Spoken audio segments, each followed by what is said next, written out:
How do you be principled without being harsh? We know that in Islam, we have a requirement to speak up for the truth. We also have an expectation that we're going to be commanding to the good and forbidding the evil. But when does it cross the line? When is it too much? When does it become about ego? There's a couple things that I have as reflections that will help people navigate this very, very important tension, because they are held in tension. On one extreme, we don't want to become this fake nice community or fake nice ummah where we just completely clam up and don't call each other out or don't hold each other accountable. We know that throughout the long durée of the history of Islamic scholarship, that's not how the Islamic scholars were, and that's not even how the companions were. They were not silent when they saw something that was wrong. But on the other hand, we can't obsess over trying to call other people out. We know that this is actually an aspect or a characteristic of hypocrisy, to follow other people's flaws, to be looking for any little thing, or even just to fixate on it in an unhealthy way. So how do we inhabit this tension, or how do we navigate this tension?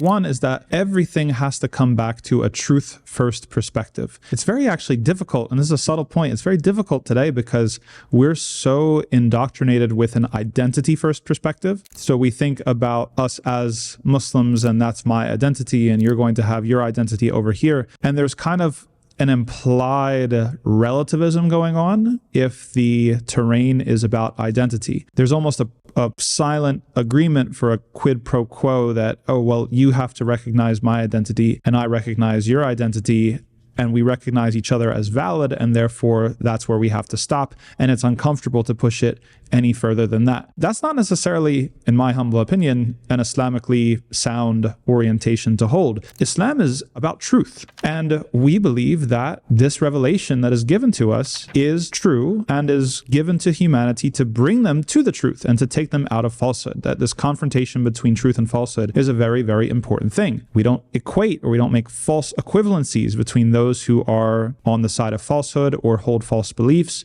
or do false actions or harmful actions. We don't falsely equivalate those to people who are on the side of truth and on the side of good and on the side of righteousness. And it would be actually a crime to make those two things equal. They're not equal. At the same time, we have to realize that if our intention is to focus on the truth, then that comes with a couple of corollaries. One of those things is that it should never delve into people taking it personal. Unfortunately, one of the mechanisms that is triggered in people, if you start to talk about the truth and, hey, like, you believe this thing and I think that that's wrong, or you're doing this thing and I think that it's wrong, is that people get defensive. And a certain amount of defensiveness is natural. However, I think that it's worth noting that the companions and the Salaf, the early generations of Muslims, accustomed themselves to a very different relationship with that type of feedback. Actually, they loved for other people to correct them. And this highlights something that's very, very important, that they were more concerned about the truth. They were more concerned about doing what's right. And certainly,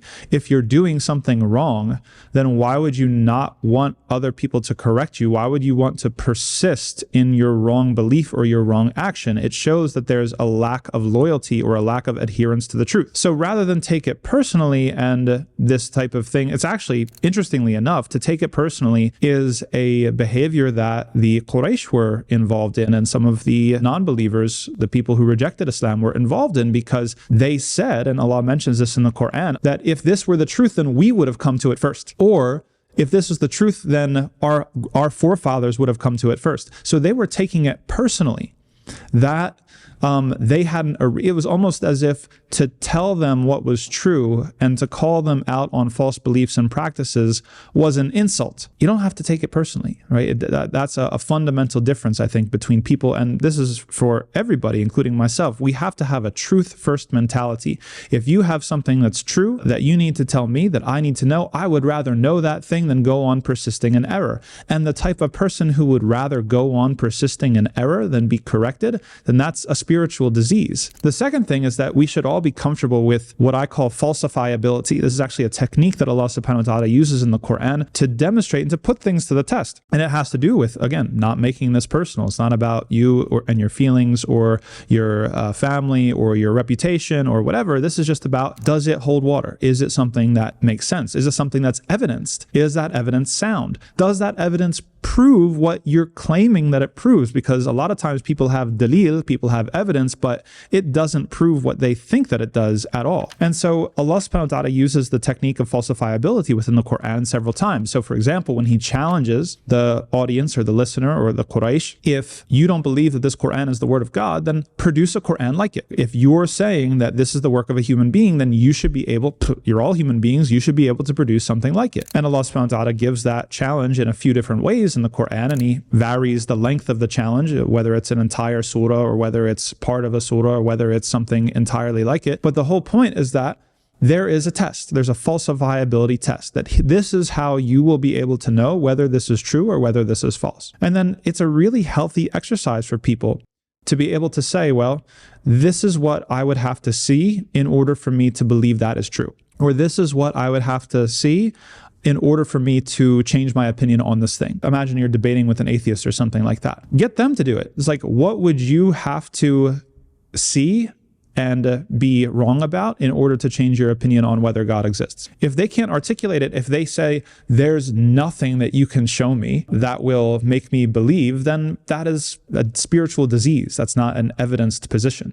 And so that's a very, very helpful thing. Allah subhanahu wa ta'ala also does this when he challenges the efficacy of other idols. Like, if I took away this from you, or if I made the night constant 24/7, or if I made the day constant 24/7, or if I made your water unpotable, who would be able to restore it for you? Allah poses these rhetorical questions. If they're real gods, then they should be able to listen, they should be able to speak, they should be able to respond, they should be able to protect you, they should be able to protect themselves. If they can't do this thing, then that is the test. A God should be able to speak, because you can't guide without being able to speak. A God should be able to respond, because what kind of God is it that can't respond? A God should be able to defend you or help you in any sort of way. So you can use the technique of falsifiability for other people, but also for yourself. You should be able to say, whether you're this type of Muslim or that type of Muslim, and you hold these particular beliefs, it's like, well, this is what it would take for me to change my opinion. Now, that doesn't indicate that you're bound to do that, because other people might present to you, well, here's X, Y, and Z, and you say, no, that doesn't convince me because it actually doesn't meet my criteria for falsifiability. But to go through the process itself is, I think, an exercise, and a useful exercise in humility and in honesty, and bringing us up to this truth-first perspective. And the last technique and the last point, everybody has to have a willingness to change. A willingness to change is the most important thing. This is something that was demonstrated by Malcolm X, Al-Hajj Malik Shabazz, throughout his life. One could say the ultimate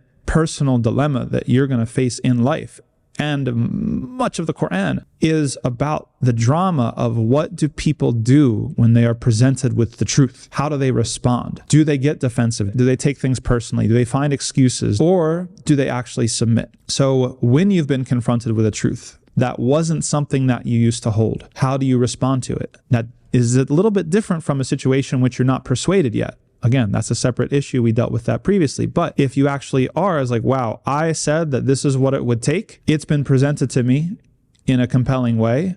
Now I have an obligation to follow it. Whether your fans like it, whether your followers like it, whether your family or your friends or whatever, your business partners, your co-workers, whatever, whether they agree with it or not, you have an obligation, a moral duty to follow that new information. And that's what Allah subhanahu wa ta'ala expects of all of us. So this is a practical look, how you can stand for the truth without becoming arrogant, without being abrasive, without becoming spiritually unhealthy or toxic. And there's many other things that could be said here. But overall, it has to come back to the truth and your willingness to submit to that truth.